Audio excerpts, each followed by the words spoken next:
کیا آپ نے اپنی اولاد کو زندگی کا مقصد سکھایا؟ کیا آپ نے انہیں ان کے رب کا تعلق سکھایا؟ کیا آپ نے انہیں ان کے رسول کا تعلق سکھایا؟ کیا آپ نے انہیں ان کا دین سکھایا؟ کیا آپ نے انہیں قرآن سکھایا؟ کیا آپ نے انہیں انبیاء کی زندگیوں کے اسباق سکھائے؟ کیا مسلمانوں کی تاریخ کے بارے میں کچھ بتایا؟ چلیے، آج کا برننگ ایشو ہے فلسطین۔ کتنی مائیں ہیں جنہوں نے فلسطین کی ہسٹری کبھی اپنے بچوں کو بتائی ہو، اپنے تیسرے حرم کا تعارف ہی کرایا ہو، مسجد اقصیٰ کے ساتھ دلی تعلق ہی جوڑنے کی کوشش کی ہو۔ کتنے دکھ کی بات ہے ہم اپنے بچوں کو اللہ سبحانہ و تعالیٰ سے غافل رکھتے ہوئے اور مضبوط اخلاقی تربیت سے محروم رکھتے ہوئے ان کی پرورش کرتے ہیں، پھر ہم ان سے توقع رکھتے ہیں کہ وہ صالحین سیدنا ابو بکر، سیدنا عمر، سیدنا عثمان اور سیدنا علی جیسے بن جائیں۔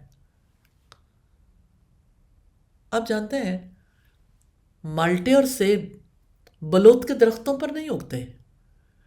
ہم صرف کھانا کھا کر زندہ نہیں رہ سکتے۔ ہمارے بچے صرف مادی جسم نہیں رکھتے، وہ جسم کے ساتھ روح اور عقل بھی رکھتے ہیں۔ والدین کی ذمہ داری ہے کہ وہ اپنے بچوں کی مادی ضروریات کے ساتھ ساتھ ان کی عقلی، فکری اور روحانی ضروریات کی تکمیل پر بھی توجہ دیں اور ان کی ہر لحاظ سے تربیت کریں۔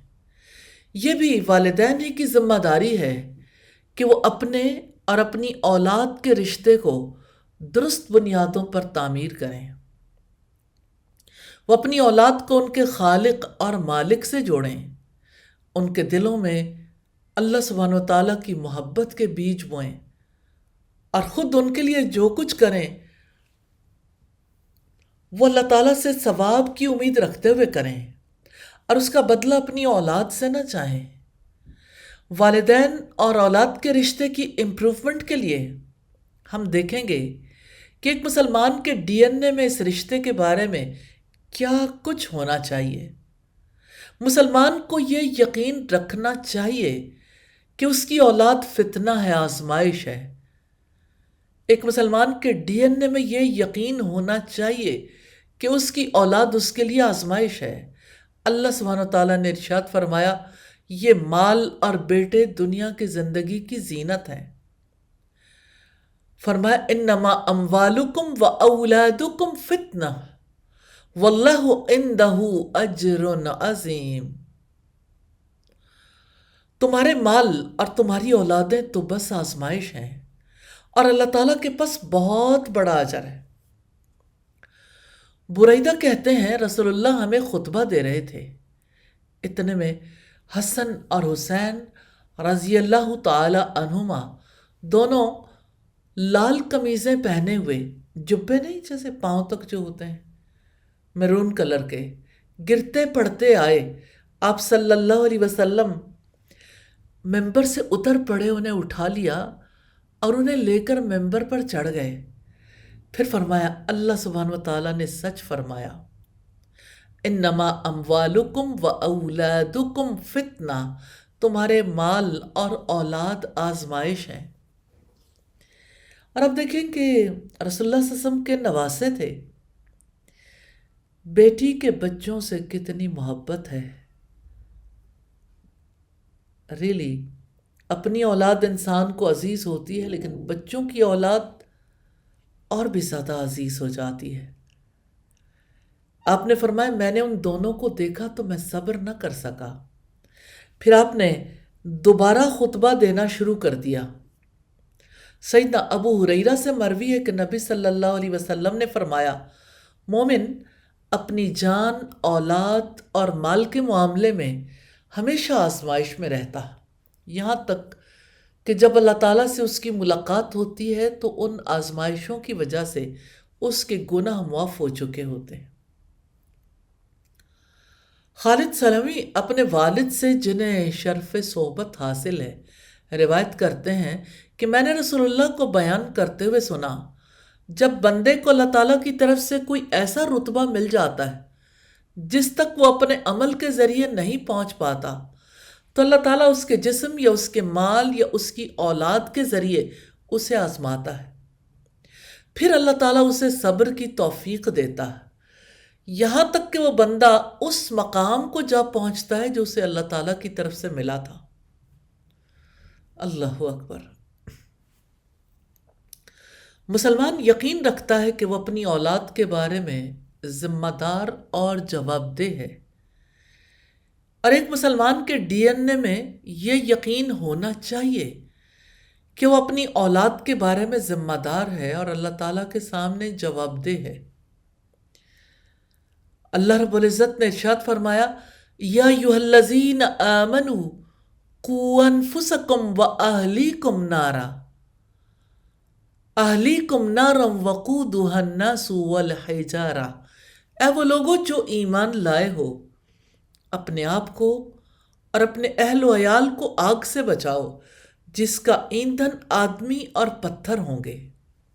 سیدنا ابن عمر سے روایت ہے کہ نبی کریم صلی اللہ علیہ وسلم نے فرمایا، آگاہ رہو، تم میں سے ہر ایک ذمہ دار ہے اور تم سب سے ان کی رعیت کے بارے میں سوال کیا جائے گا۔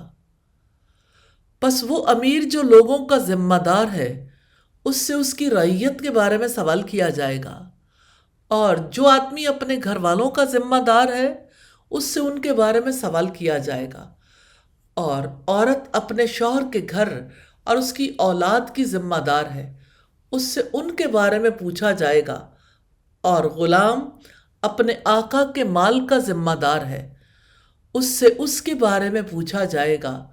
آگاہ رہو، تم میں سے ہر ایک ذمہ دار ہے اور ہر ایک سے اس کی رعیت کے بارے میں پوچھا جائے گا۔ اسلام ہر فرد کی گردن میں ذمہ داری کا طوق ڈالتا ہے اور کوئی اس سے راہ فرار اختیار نہیں کر سکتا۔ مسلمان والدین پر اپنے بچوں کی تربیت کی ذمہ داری عائد ہوتی ہے۔ وہ اولاد کی تربیت اسلامی تعلیمات کی روشنی میں انجام دے سکیں، اس کے لیے اللہ سبحانہ وتعالیٰ ذمہ دار ٹھہراتے ہیں۔ اللہ سبحانہ وتعالیٰ چاہتے ہیں کہ ہر ماں باپ اپنی اولاد کے اندر اچھے اخلاق کی نشو و نما کریں، جس کی بنیاد ان اخلاق حسنہ پر ہو جن کی تکمیل کے لیے رسول اللہ کو بھیجا گیا، جیسا کہ رسول اللہ نے ارشاد فرمایا، انما بعثت لأتمم مکارم الاخلاق، میں اچھے اخلاق کی تکمیل کے لیے مبعوث کیا گیا۔ مسلمان اپنی اولاد پر مہربان اور شفیق ہوتا ہے۔ ایک مسلمان کے ڈی این اے میں یہ بات شامل ہونی چاہیے کہ وہ اپنی اولاد پر نہایت مہربان، رحم دل اور شفیق ہو۔ ایک مسلمان کو اس بات کو اچھے طریقے سے سمجھنا چاہیے کہ اس کے بچوں کو اس کی مخلصانہ محبت، گرم جوشی اور شفقت کی شدید ضرورت ہے۔ ان کی صحت مند نشو و نما اسی وقت ممکن ہے جب وہ ہر قسم کی نفسیاتی الجھن، پیچیدگی اور مسائل سے آزاد ہوں۔ یہ صحت مند نشو و نما ان کو آپٹمزم، رجائیت، خود اعتمادی، امید اور حوصلہ مندی سے بھر دے گی۔ اس لیے ایک مسلمان ہر موقع پر اپنے بچوں کے لیے محبت اور توجہ کا مظاہرہ کرتا ہے، ان کی زندگی کو خوشیوں اور مسرتوں سے بھر دیتا ہے، اور ان کے دل کو تحفظ اور اعتماد سے معمور کر دیتا ہے اللہ کے فضل و کرم سے۔ اسلام میں رحم دلی بہت اہمیت کی حامل ہے۔ رسول اللہ صلی اللہ علیہ وسلم انتہائی رحم دل اور مہربان تھے۔ سیدنا انس سے روایت ہے، میں نے بچوں پر رسول اللہ سے زیادہ کسی کو مہربان نہیں پایا۔ آپ کے صاحبزادے ابراہیم ایک آیا کے پاس مدینہ کی پہاڑی کے قریب دودھ پلانے کے لیے رکھے گئے تھے۔ آپ وہاں جاتے اور میں بھی آپ کے ساتھ جاتا۔ آپ گھر میں داخل ہوتے ہی بچے کو اٹھا لیتے، اس کو بوسہ دیتے اور تب واپس آتے۔ آپ نے فرمایا، لیس منا من لم یرحم صغیرنا ولم یعرف حق کبیرنا، وہ ہم میں سے نہیں ہے جو چھوٹوں پر شفقت نہیں کرتا اور بڑوں کا حق نہیں پہچانتا۔ سیدنا ابو ہریرہ رضی اللہ تعالیٰ عنہ نے بیان کیا کہ رسول اللہ صلی اللہ علیہ وسلم نے حسن بن علی رضی اللہ تعالیٰ عنہ کو بوسہ دیا۔ رسول اللہ کے پاس سیدنا اقرا بن حابس بیٹھے ہوئے تھے۔ کہنے لگے میرے 10 لڑکے ہیں اور میں نے ان میں سے کسی کو بوسہ نہیں دیا۔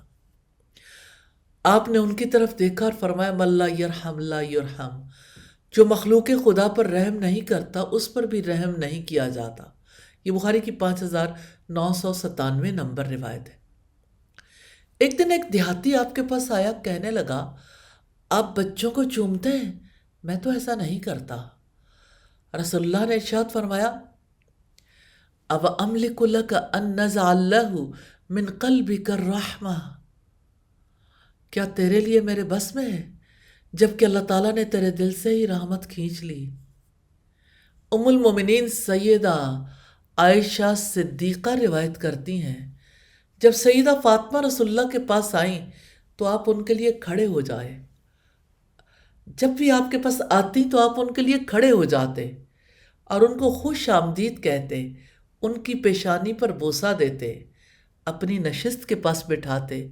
جب رسول اللہ ان کے کمرے میں جاتے تو وہ کھڑی ہو جاتی، آپ کے دستے مبارک کو پکڑتی، خوش آمدید کہتی اور پیشانی کو بوسہ دیتی اور اپنی نشست پر بٹھاتی، یہاں تک کہ جب وہ آپ کے مرض الموت کے موقع پر گھر میں داخل ہوئیں تو آپ نے خوش آمدید کہا اور سیدہ کی پیشانی کو بوسہ دیا۔ سبحان اللہ،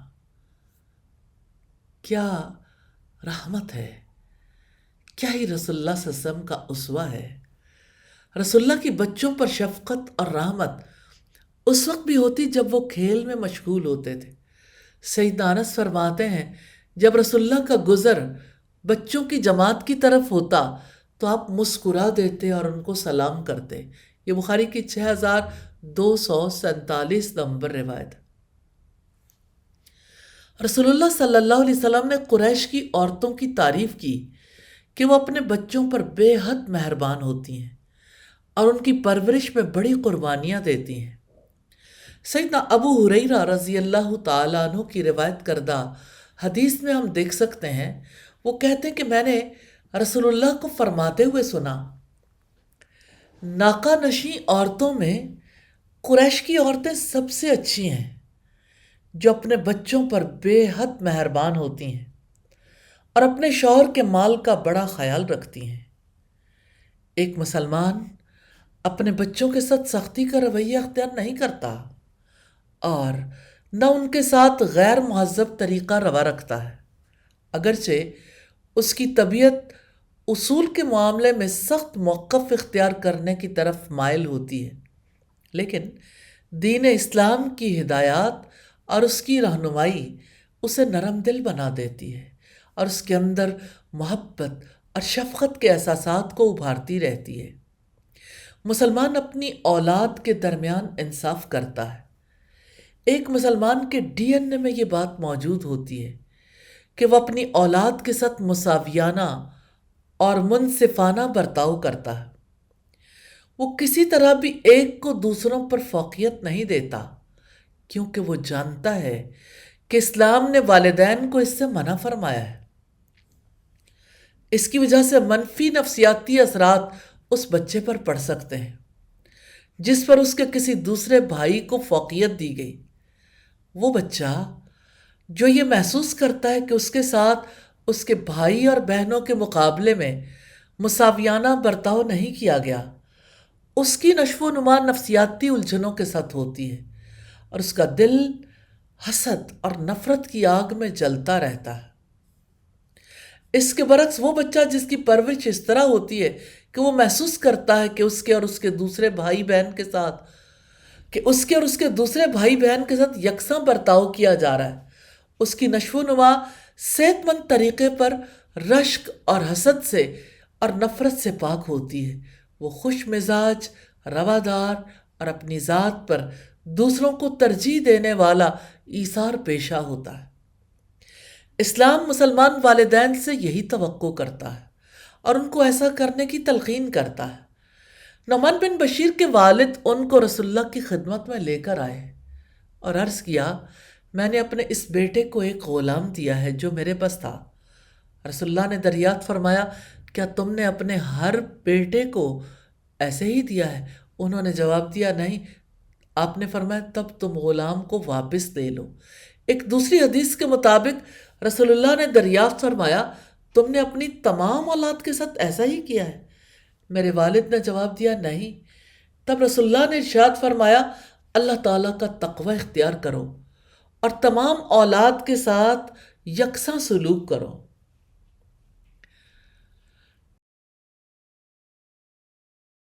تیسری روایت کے مطابق سیدنا نعمان بن بشیر سے روایت ہے، کہتے ہیں کہ میرے والد نے مجھ کو کچھ دیا تو میری والدہ عمرہ بنت رواحہ نے کہا کہ میں راضی نہیں ہوں یہاں تک کہ تم رسول اللہ کو اس پر گواہ بنا لو۔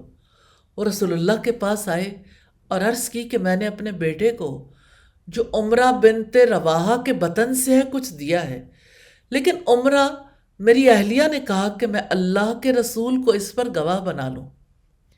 آپ نے دریافت فرمایا، کیا تم نے اپنے سب لڑکوں کو اسی قدر دیا ہے؟ تو انہوں نے کہا، جی نہیں۔ تو آپ نے فرمایا، اللہ سے ڈرو اور اولاد کے درمیان انصاف کرو۔ نعمان کہتے تھے کہ پھر انہوں نے اپنی دی ہوئی چیز واپس لے لی۔ ایک مسلمان کے پیش نظر ہمیشہ یہ اصول رہنا چاہیے اور اسے اللہ تعالیٰ کا تقوی اختیار کرتے ہوئے اپنی اولاد کے ساتھ منصفانہ رویہ اختیار کرنا چاہیے، اور تحائف، خرچ یا کسی بھی معاملے میں ان میں سے ایک کو دوسرے پر ترجیح نہیں دینی چاہیے۔ اسی طرح ایک مسلمان کے ڈی این اے میں یہ بھی شامل ہونا چاہیے کہ وہ کبھی بیٹوں اور بیٹیوں میں امتیاز نہ کرے۔ وہ یہ یقین رکھے کہ اولاد خواہ بیٹا ہو یا بیٹی، اللہ تبارک و تعالیٰ کی طرف سے ایک قیمتی تحفہ ہے۔ مسلمان کو بیٹیوں کی پرورش کرتے ہوئے رسول اللہ کی ان خوشخبریوں کو پیش نظر رکھنا چاہیے۔ سیدنا ابو ہریرہ روایت کرتے ہیں، رسول اللہ نے فرمایا، جو کوئی 3 بیٹیاں رکھتا ہے اور وہ ان کی نگہداشت کرتا ہے اور ان کی تنگی اور خوشحالی میں صبر و تحمل سے برداشت کرتا ہے تو اللہ تعالیٰ اس کو اپنے فضل اور رحمت سے جنت میں داخل فرمائیں گے۔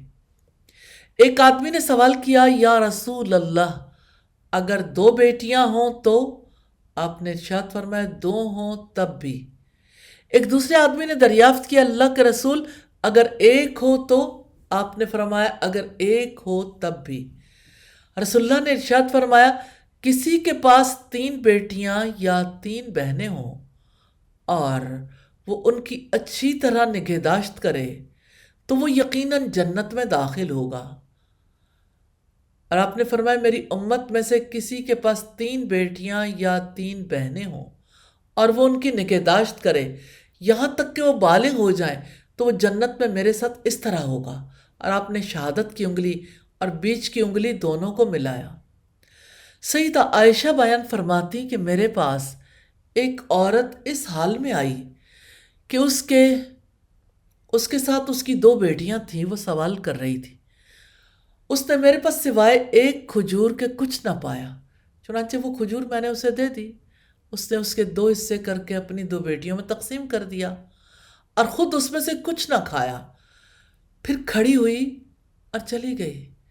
پھر جب نبی صلی اللہ علیہ وسلم ہمارے پاس تشریف لائے تو میں نے آپ کو یہ بات بتلائی تو آپ نے فرمایا، جس کو ان بیٹیوں میں سے کسی معاملے کے ساتھ آزمایا جائے وہ ان کے ساتھ اچھا برتاؤ کرے تو وہ بیٹیاں اس کے لیے جہنم کی آگ سے پردہ بن جائیں گی۔ ایک مسکین عورت اپنی 2 بچیوں کے ساتھ آئی، میں نے 3 کھجوریں اس کو دیں، اس نے ایک کھجور ان بچیوں کو دی اور ایک خود کھانے کے لیے منہ تک لے گئی۔ اس کی بچیوں نے اسے بھی مانگ لیا، اس نے اس کھجور کے جسے وہ خود کھانا چاہتی تھی 2 ٹکڑے کیا اور ان دونوں کو دے دیے۔ اس کے اس عمل سے میں متاثر ہوئی اور جب رسول اللہ تشریف لائے تو میں نے یہ واقعہ بیان کیا۔ آپ نے ارشاد فرمایا، اللہ تعالیٰ نے اس کے اس عمل کی وجہ سے اس کے لیے جنت کو واجب کر دیا یا جہنم کی آگ سے اس کو نجات دے دی۔ ایک مسلمان اپنی اولاد میں اچھے اخلاق، طور طریقے اور رجحان کو پروان چڑھاتا ہے۔ ایک مسلمان اپنے بچوں کے دلوں میں بہترین صفات، مثلا سچائی، امانت، ایفائے عہد، عدل و انصاف، دوسروں کے ساتھ محبت سے پیش آنا، رشتہ داروں کے ساتھ صلہ رحمی کرنا، کمزوروں کی مدد کرنا، بڑوں کا احترام کرنا، چھوٹوں کے ساتھ شفقت کا برتاؤ کرنا، نیک کام پر خوشی محسوس کرنا اور تمام اخلاق اور قابل تعریف اوصاف پیدا کرنے کی بھرپور کوشش کرتا ہے۔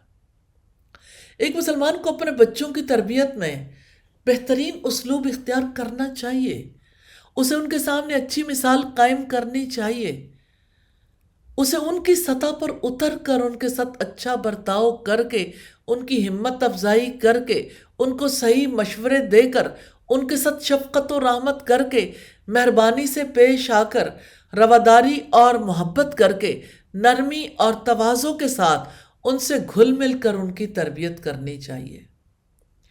اسے بچوں کے معاملے میں چوکس ہونا چاہیے، لیکن سخت لہجہ اختیار نہیں کرنا چاہیے۔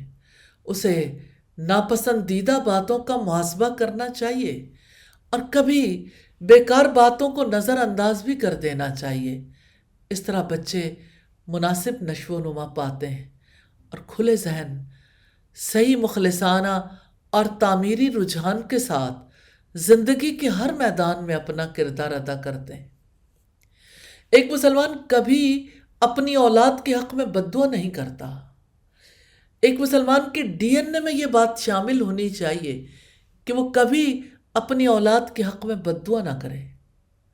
اسے رسول اکرم کی ہدایت پر عمل کرنا چاہیے، جس میں اولاد کے حق میں بددعا کرنے سے منع کیا گیا ہے اور اس بات سے ڈرایا گیا ہے کہ کہیں وہ وقت دعا کی قبولیت کا نہ ہو۔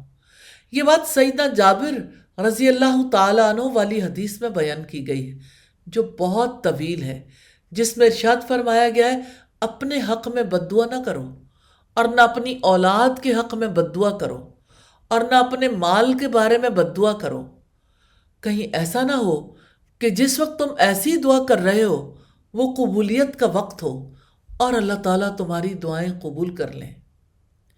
بچے زندگی کے مختلف مراحل سے گزرتے ہوئے کئی طرح کی غلطیاں کرتے ہیں۔ والدین کو ان کی جانب سے کسی بھی غلطی پر مشتعل ہونے سے بچنا چاہیے اور خاص طور پر بددعا نہیں کرنی چاہیے۔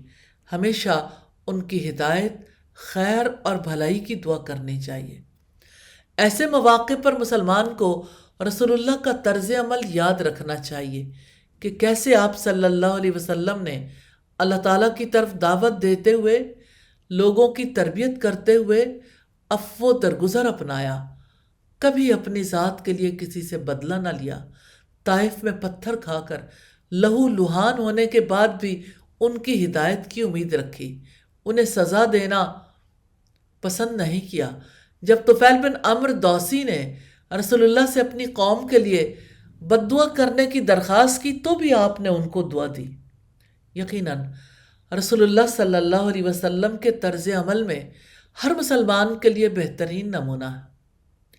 ایک مسلمان اپنی اولاد کو ہر اس چیز سے بچاتا ہے جو ان کو برے انداز میں متاثر کر سکتی ہو۔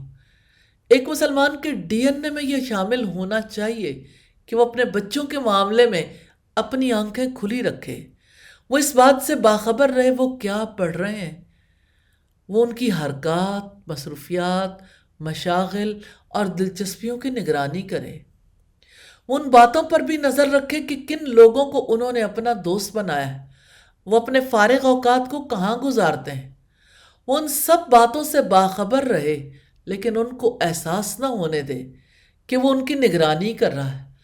اگر وہ کوئی چیز ان کے مشاغل یا مطالعہ میں قابل اعتراض پاتا ہے یا دیکھتا ہے کہ وہ ناپسندیدہ دوستوں میں گھرے ہیں یا غیر مناسب جگہ ان کی آمد و رفت ہے یا انہوں نے غلط عادتیں اختیار کر لی ہیں، جیسے سگریٹ نوشی، حرام کھیلوں میں اپنے اوقات اور اپنی توانائی برباد کرنا، جن سے ان کے اندر نکما پن بڑھ رہا ہے، تو ایسی صورتحال میں وہ فوراً ان کی اصلاح نہایت نرمی اور دانش مندی سے کرتا ہے اور ان کو صراط مستقیم پر لانے کی کوشش کرتا ہے۔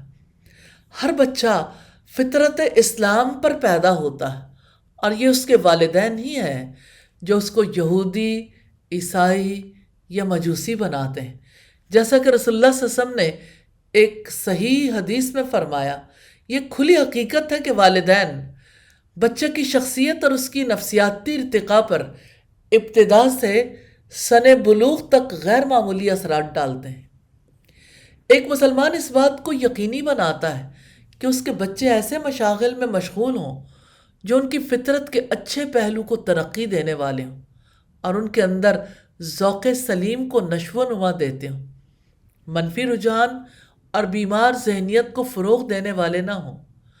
دوست احباب ایسے ہوں جو جنت کی راہ دکھائیں، جہنم کی طرف دعوت نہ دیں، حق کی طرف رہنمائی کرنے والے ہوں، باطل کی طرف نہیں، کامیابی، نیکی اور ترقی کی راہ پر لے جانے والے ہوں، گناہ، بدعمالی، ناکامی اور بربادی کے گڑھے میں دھکیلنے والے نہ ہوں۔ بہت سے لوگ ہیں جو اپنے دوست دشمن کے ذریعے بری عادتوں، رذیل خصلتوں اور بدعمالیوں میں جا گرے کیونکہ ان کے والدین ان کی طرف سے غافل تھے۔ تو ایک مسلمان کی شخصیت، ایک مسلمان کا اپنے رب کی پسندیدگی میں ڈھلنا والدین کی مدد کے بغیر ممکن نہیں ہوتا، اس لیے والدین کی ذمہ داری بہت بڑھ جاتی ہے۔ تو والدین کو اپنے بچوں کی تربیت کرنے کے لیے ان کی باتوں کو بہت توجہ سے سننا ہے۔ ایک مسلمان کے ڈی این اے میں یہ شامل ہونا چاہیے کہ وہ اپنے بچوں کی بات کو ویلیو کرتا ہے۔ اب سوچئے کہ اگر ماں بھی اور باپ بھی موبائل پہ بزی ہیں تو بچے کے دل پہ کیا گزرے گی؟ اگر ماں باپ سوشل میڈیا ایکٹیویٹی میں مصروف ہیں یا میڈیا پر کچھ آبزرو کر رہے ہیں یا کوئی اخبار پڑھ رہا ہے، کوئی اپنے کاموں میں بزی ہے، تو یہ کیسی امانت ہے جس میں اتنی زیادہ خیانت ہے؟ تو جو شخص اپنے بچے کی بات کو ویلیو کرتا ہے، انہیں توجہ سے سنتا ہے، وہ اپنے بچوں کو یہ موقع دیتا ہے کہ وہ کھل کر اس کے سامنے اپنے دل کی بات کر سکیں، وہ ان کی حوصلہ افزائی کرتا ہے کہ وہ اس سے سوال کر سکیں۔ اس معاملے میں بھی رسول اللہ صلی اللہ علیہ وسلم کی ذات میں ہمارے لیے بہترین نمونہ ہے۔ رسول اللہ صلی اللہ علیہ وسلم بچوں کے لیول پر جا کر ان کی بات سنتے، ان کی آنکھوں میں دیکھتے، انہیں پوری توجہ دیتے اور انہیں یہ محسوس کرواتے کہ وہ اہم ہیں۔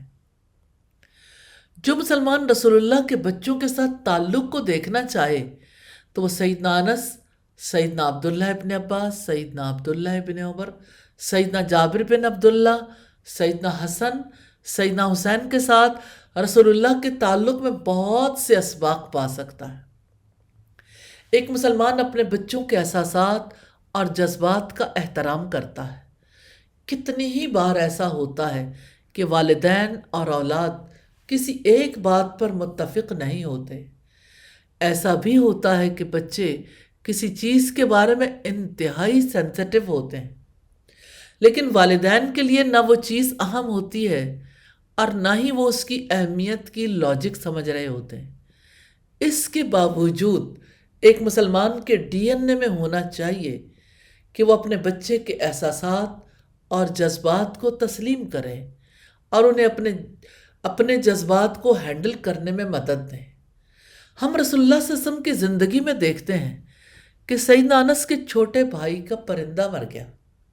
وہ غمگین تھا تو رسول اللہ نے اس سے اس کے پرندے کے بارے میں پوچھا اور اس کے جذبات کو اہمیت دی۔ آپ صلی اللہ علیہ وسلم نے اس سے پوچھا، یا ابا عمیر ما فعل النغیر، اے ابو عمیر چھوٹے پرندے نے کیا کیا؟ ما فعل النغیر، چھوٹے پرندے نے کیا کیا؟ یعنی وہ مر گیا۔ ایک مسلمان اپنے آپ کو اپنے بچے کی جگہ رکھ کر دیکھتا ہے۔ ایک مسلمان کے ڈی این اے میں یہ ہونا چاہیے کہ وہ اپنے بچوں کے نقطہ نظر اور جذبات کو بہتر طور پر سمجھنے کے لیے اپنے آپ کو ان کی جگہ رکھ کر دیکھے، ان کے ساتھ ایمپیتھائز کرے۔ ایک مسلمان اپنے بچوں کے ساتھ کوالٹی ٹائم گزارتا ہے۔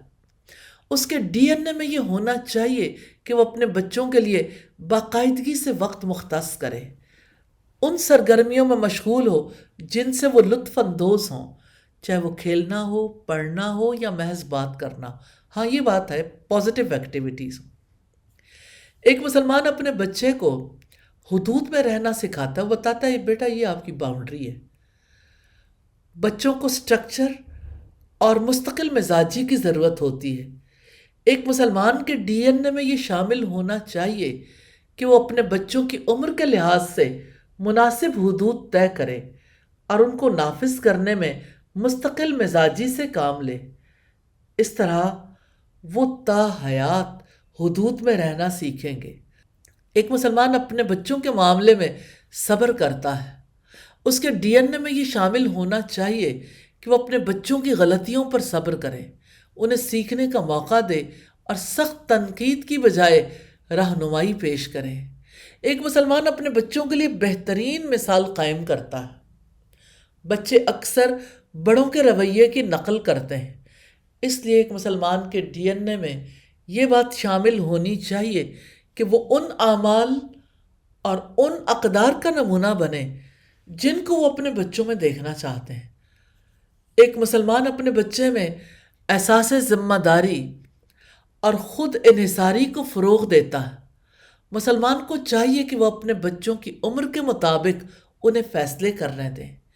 آزادی کی حوصلہ افزائی ان کے اندر خود اعتمادی کو بڑھا سکتی ہے۔ رشتہ توجہ چاہتا ہے، رشتہ محنت چاہتا ہے، رشتے کے لیے جواب دہ ہونا ہے۔ اولاد کا رشتہ بچا لیں، اپنی اولاد کو اپنے رب کا فرما بردار بنانے کے لیے آج محنت کریں گے، انشاءاللہ کل وہ آپ کے بھی فرما بردار ہوں گے۔ اللہ سبحانہ وتعالیٰ سے دعا ہے ہم سب کو اپنی اولادوں کی فکر کرنے کی توفیق عطا فرمائے، ہمیں چانس دیں کہ ہم اپنے بچوں کی بہترین تربیت کر سکیں۔ آمین ثم آمین۔ سبحانک اللہم و بحمدک نشہد ان لا الہ الا انت نستغفرک و نتوب الیک۔ السلام علیکم ورحمۃ اللہ وبرکاتہ۔